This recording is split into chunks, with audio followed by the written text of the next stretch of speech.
I feel that there is a very toxic aspect to self-development that most people aren't aware of, or at least aren't aware of how deeply impactful it actually is, about how it actually is more counterproductive than it is productive.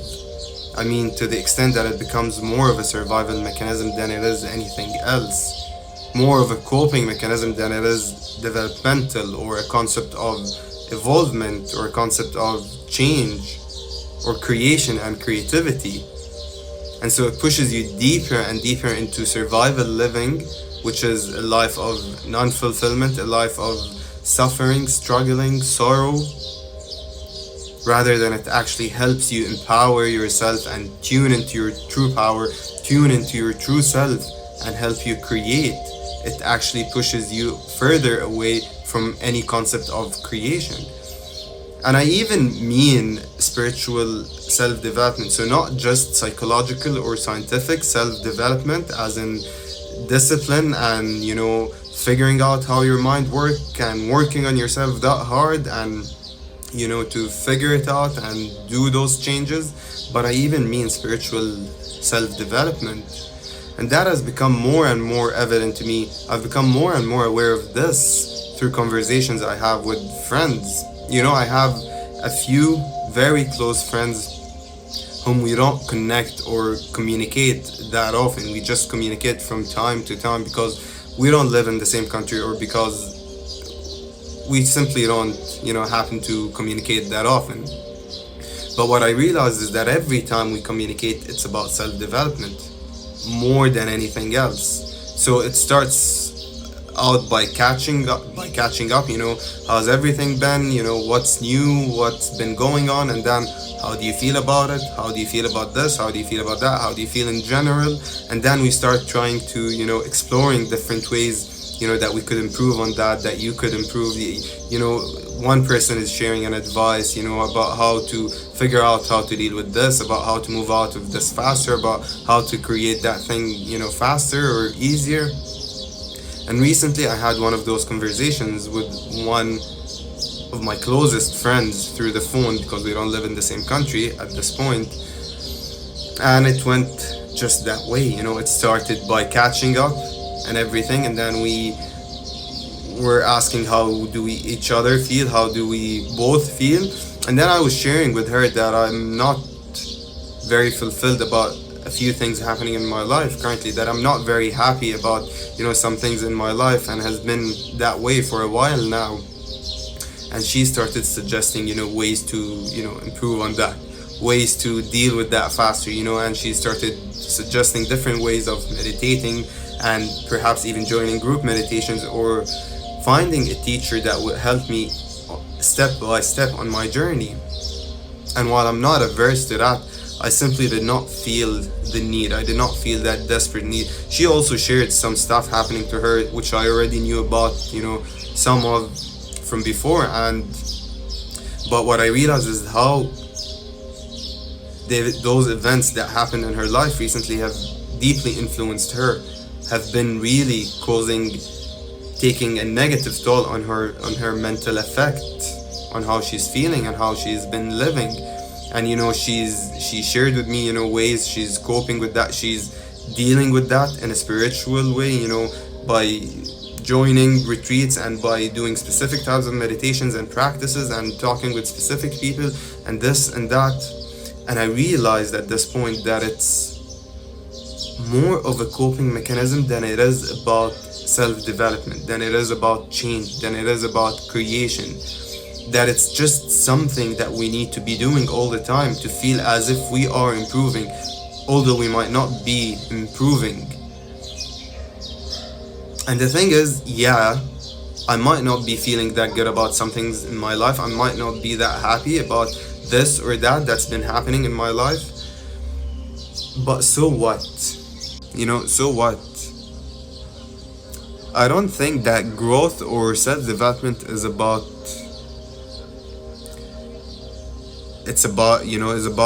figuring out a way to change everything that we're not fulfilled about in our life, to change everything that's not going exactly as we want it to go in our lives, as much as it's about learning to accept Learning to let go of control, learning to let go of control of the things that we cannot control, or even sometimes of the things that we can control. Like learning to let things take its course and, leave our lives when it's meant to leave our lives. Because this is stemming from this concept that everything is meant to be, that everything we experience in life is meant to be in our lives. Because think about this, even if it's not a good experience, even if it's a bad experience, and yes, there are ways to, overcome this experience faster. There are ways, if you change emotionally, if you change internally, if you focus on changing your internal alignment, things are gonna adapt quickly in your external reality, and your external reality is going to change. But if you're not ready to change your internal reality, perhaps you know it, I know it, I already know it, many people know it, but they're just not ready. They just don't feel like, committing to that specific aspect of them, committing to a specific version of them, which is gonna transform their reality. And that means that you still need that experience in your life, because it's teaching you, it's teaching you to get there easier. Because you can't, with whom you are today, with however you are today, you cannot get there. You're struggling to get there. You don't want to get there. You don't want to commit. You don't want to change how you feel. You want to feel bad about the things that bother you. You want to feel bad about what's frustrating you. You want to feel frustrated. You want to blame others for a bit. You want to blame yourself for some more time. That's okay. Whatever you're dealing with, whatever experiences that you're gonna project externally are gonna teach you to get to that version you're seeking easier, even if currently you cannot. Those are the experiences, and that's how it's meant to be. Even if it's not, what you want out of life, it's meant to be, because it's getting you to where you would want to be in life, to where you would like to get to in life. And that's why it's meant to be. It's teaching you to let go of control. It's teaching you to let go of your perfectionism. It's teaching you to reclaim your power, to reclaim your energy, to cut all of those unnecessary cords of energy, to keep your energy for yourself, to love yourself. It's perhaps even taking you to rock bottom in order to trigger you to start, committing to the things that are gonna take you to the feelings, to the changes in behavior, to the changes in aspects and perspectives that are gonna lead you to your dream reality. And so it is always meant to be.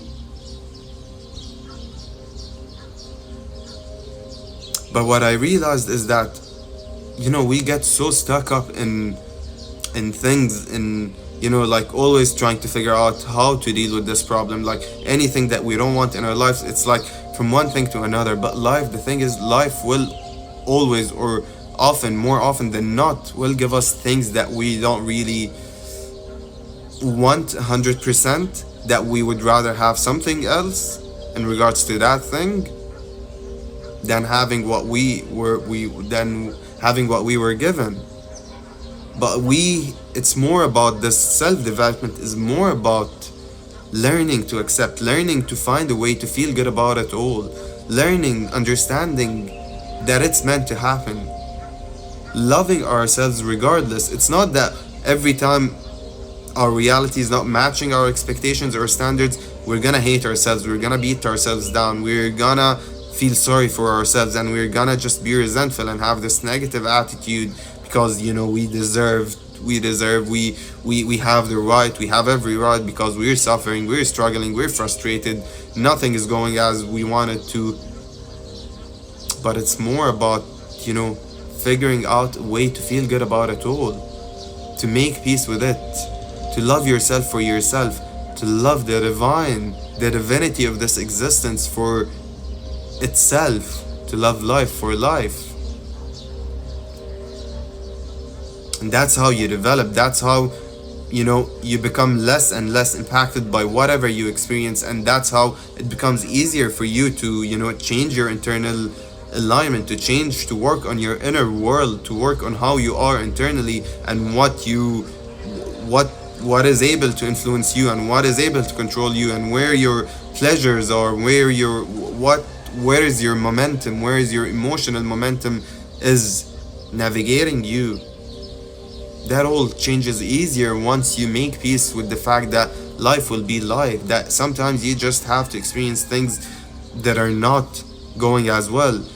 But it does not mean that if your life, your external reality is not going that well, then it means that something is wrong with you, or that you should blame yourself, or that you should blame someone, or you should blame life, or you should hate yourself. Nothing is wrong with you, nothing is wrong with us, nothing is ever wrong with us, unless we really make it about us, unless we really take it that personal, take life that personal, and fall into that resentment and hatred and despite towards life, depending on whatever it presents us with, depending on whatever it gives us. But generally, nothing is wrong. Nothing is wrong with us. Nothing is wrong with you. It just happens. Life just happens. And we move on. Just because things are not working our way doesn't mean that it's all over. And that also happens. We also feel that because we think that once it happens, once it goes wrong, once we let it go wrong for some time and not try to figure out an immediate solution, we're never gonna make it. It's just gonna pass us by, and it's never gonna come back. That opportunity is never gonna come back. But what's meant for you will always find a way to you. I just made a recent video all about this. It will just keep coming back. That's what a calling is. That's what your purpose is. And if it does not come back, it's not meant for you. It's not part of your life. It's not part of your purpose. Or in other words, you do not want it even to be a part of your life. You were just hanging on to it for something else, for a facade, to satisfy something shallow in you, not really something that's stemming from deep within you. But it's not that if something misses you, if you miss an opportunity now, it's never gonna come back. It will always find its way back to you if it's meant for you. If that's something that's really been calling on to you, it will always keep coming back. And so you don't have to struggle, you don't have to stress that much over it, you don't have to put all that pressure on yourself now. It will come back whenever you're ready. It will come back. Even if you're not ready, it will come back, and then one time you will be ready. So don't try to always, get into the boring details of each and everything, trying to figure out a way, and let things be for some time and see how that works out for you this time. Try to let go of control. Try to just let go of control to what you cannot control for some time, and see how that reacts, see how life reacts to that. But make peace with it. It has to come from a place of truth, not just a facade, not just another lie, not just another fake it till you make it. And then it's gonna be easier. It's all gonna get easier when you're not always trying, when you're not always desperate to find a way, to find a solution to what you don't want in your life. When you learn to accept yourself regardless, it all gets easier and it gets way better, and then it is reflected. You project that into your external reality. Thank you so much for tuning in to another video by AF's Conscious Frequency. Don't forget to like this video and subscribe to my channel, because it helps me so much, and it helps this video find its way to many more others who might actually need it.